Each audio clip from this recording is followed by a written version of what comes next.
पश्चिम बंगाल में होने वाले विधानसभा चुनाव से पहले ही राज्य में चुनावी सरगर्मियां अपने चरम पर पहुंच गई है। ममता बनर्जी सत्ता पर अपनी पकड़ बरकरार रखना चाहती हैं, लेकिन उनकी पार्टी में इस समय सबसे ज्यादा बगावत दिख रही है।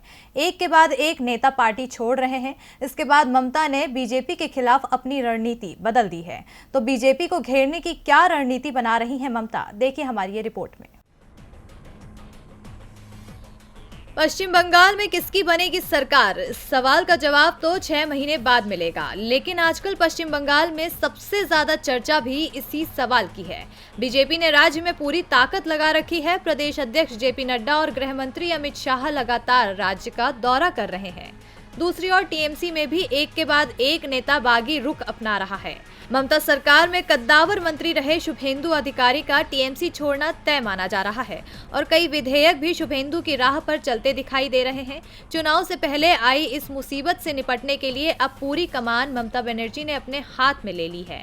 ममता ने सभी जिलों के पार्टी जिला अध्यक्षों, विधायकों और सांसदों के साथ वर्चुअल बैठक की और अब ममता पूरे राज्य के दौरे पर निकल गई हैं। 3 दिन तक चलने वाली ममता की यात्रा में 3 बड़ी रैलियां भी होंगी। टीएमसी की ओर से दावे किए जा रहे हैं कि दीदी की रैली में कम से कम 2 लाख लोग जुटेंगे और इसकी शुरुआत पश्चिम मेदिनीपुर से होगी। ममता बनर्जी अपनी रैली में मतुआ समुदाय को भी प्रभावित करने की कोशिश करेंगी।